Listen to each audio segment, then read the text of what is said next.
అరే ఇప్పుడేం కోర్స్ చేస్తున్నావురా నువ్వు? Emotional intelligence. ఆపరా నువ్వు ఏమైనా మంచి కోర్సులు చేయరా, ఏట్రా ఇలాంటి కోర్సులు చేస్తావు? ఎమోషనల్ ఇంటెలిజెన్స్ అంటే ఏంటో తెలుసా? తెలియదురా, అయితే ఏటప్పుడు? అందుకే నువ్వు ఇలా మాట్లాడుతున్నావు. అబ్బో పెద్ద చెప్పొచ్చు, ఇలాంటి కోర్సులు ఎవరు చేస్తారా? మన లైఫ్లో మనల్ని చాలా మంది కంట్రోల్ చేస్తారు. నన్ను ఎవడేం చేస్తాడురా? మరీ చెప్తావు, నన్ను ఎవడు కంట్రోల్ చేయలేడు. ఇప్పుడు అలానే అంటావు. మరి నువ్వు కంట్రోల్ చేసి చూపించు అయితే. ఎగ్జాంపుల్, నేను నీకు కోపం తెప్పించి ఒక గేమ్లో నిన్ను అవుట్ చేయాలని అనుకున్నాను. అనుకున్నావులే, ఎలా కంట్రోల్ చేస్తావు చెప్పు ముందు. నీకు కోపం తెప్పించాలంటే సింపుల్గా నేను ఏం చేస్తానంటే నీకు ఇష్టమైన వాళ్ళని తిడతాను. ఏం మాట్లాడుతున్నారా నువ్వు? అంతే, సింపుల్గా నువ్వు కోపడతావు, గేమ్లో ఓడిపోతావు. మరి ఏం చేయాలి అలాంటి సిచ్యువేషన్లో నేను? మరి సింపుల్, మాట్లాడాల్సిన విధంలో వాళ్ళతో మాట్లాడాలి. నిన్ను ఒకరు కోపం తెప్పిస్తున్నారంటే ఏంటంటే వాళ్ళు నిన్ను కంట్రోల్ చేస్తున్నారని అర్థం. నిజమేరా మరి. నిన్ను ఎవరు కంట్రోల్ చేయకూడదు, అలాగే నువ్వు కూడా ఎవరిని కంట్రోల్ చేయకూడదు, అది ఇల్లీగల్. అవును, మరి ఈ కోర్సులో ఏమనబోతుంది అది చెప్పు ముందు. ఈ కోర్సులో మనం మన ఎమోషన్స్ని చూసి తెలుసుకొని మేనేజ్ చేసి ఎలాంటి సిచ్యువేషన్లో అయినా కంట్రోల్ చేసుకొని వేరే వాళ్ళ ఎమోషన్స్ని కూడా అండర్స్టాండ్ ఎలా చేసుకోవాలో చూద్దాం. బాబా ఎన్ని చెప్పారో బాబు, ఏంటి అర్థం కావట్లేదు నాకు. చెప్పరా బెనిఫిట్స్ ఏంటి చెప్పి కోర్సులు అప్పుడు చూద్దాం తర్వాత. ఈ కోర్సులో బెనిఫిట్స్ చూద్దాం. చెప్పు చెప్పు. ఫస్ట్ వచ్చేసరికి ఎమోషనల్ ఇంటెలిజెన్స్ని డెవలప్ చేసుకుంటాం. అంటే నిన్ను ఎవరు కూడా ఎమోషనల్గా వాడుకోకుండా. ఓకే. దానికి ఫస్ట్ పర్సనల్ గ్రోత్ అనేది డెవలప్ చేసుకోవాలి.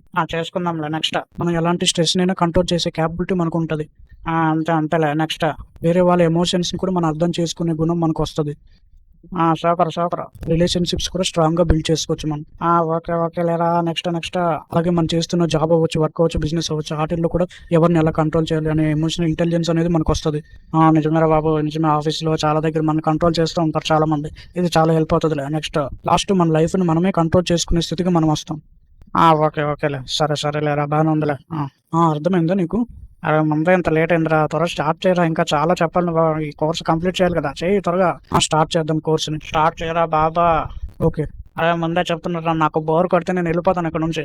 సరేరా, చూద్దాం. చెయ్యరా స్టార్ట్. మరి ఏం చెప్తున్నావు నువ్వు? ఓకే, ఈ రోజు మనం ఇంట్రడక్షన్ టు ఎమోషనల్ ఇంటెలిజెన్స్లో డెఫినేషన్, అలాగే ఎమోషనల్ ఇంటెలిజెన్స్ కాంపోనెంట్స్, అలాగే ఎందుకు ఇంపార్టెన్స్ ఎమోషనల్ ఇంటెలిజెన్స్ అనేది పర్సనల్ లైఫ్లో అలాగే ప్రొఫెషనల్ లైఫ్లో చూద్దాం.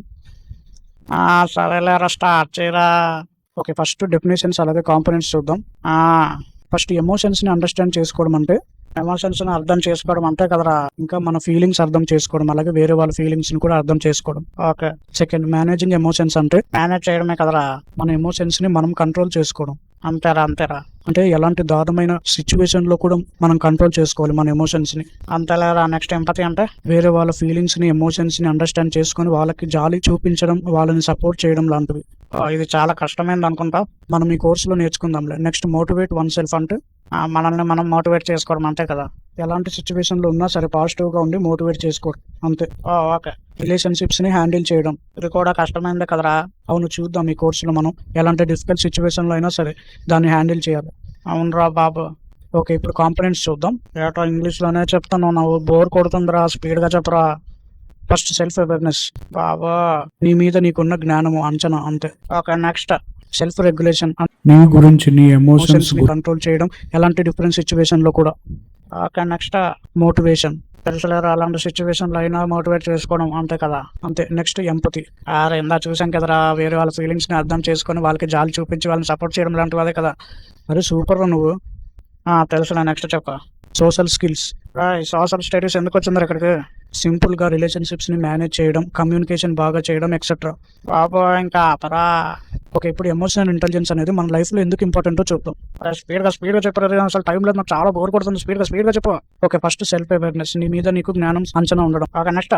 సెల్ఫ్ రెగ్యులేషన్, నీ ఎమోషన్స్ గురించి కంట్రోల్ చేయడం ఎలాంటి డిఫరెంట్ సిచ్యువేషన్లో కూడా. ఓకేరా. నెక్స్ట్? Third, motivation. ఎలాంటి సిచ్యువేషన్ అయినా సరే మోటివేట్ చేసుకోవడం. ఓకే. నెక్స్ట్? ఎంపతి. చెప్పుతూ తిప్పి కొడుతున్నారా, చెప్పినవి నువ్వు. ఓకే. Next, social skills. ఓకేలారా. Next? Leadership skills, team work చేయడం లాంటివి. అంతేలే. డిసిషన్ మేకింగ్ స్కిల్స్ చేయడం లాంటివి. ఓకేరా. పరాంక వీడియోకి సంతత పెట్టరా మనుషుల్ని. ఓకే, అయిపోయింది వీడియోకి అసైన్మెంట్ చెప్తాను. అయితే మన ఫ్యామిలీకి కూడా చెప్పు త్వరగా. గైస్, అసైన్మెంట్ 0 పేజ్ని ఓపెన్ చేసిన తర్వాత చేస్తాం లేరా, చెప్పరా. తర్వాత అనుకుంటా, చెప్పు త్వరగా. అక్కడ క్వశ్చన్ని బాగా చదివిన తర్వాత ఎక్సర్సైజ్ మీరు చేసి కింద ఉన్న బాక్స్లో మీ ఎక్స్పీరియన్స్ని రాయండి. మా ఫ్రీ వీడియోస్ చూడాలని అనుకుంటే ఫన్నీ బిలియన్స్ వరల్డ్ యూట్యూబ్ ఛానల్ని సబ్స్క్రైబ్ చేసుకోండి.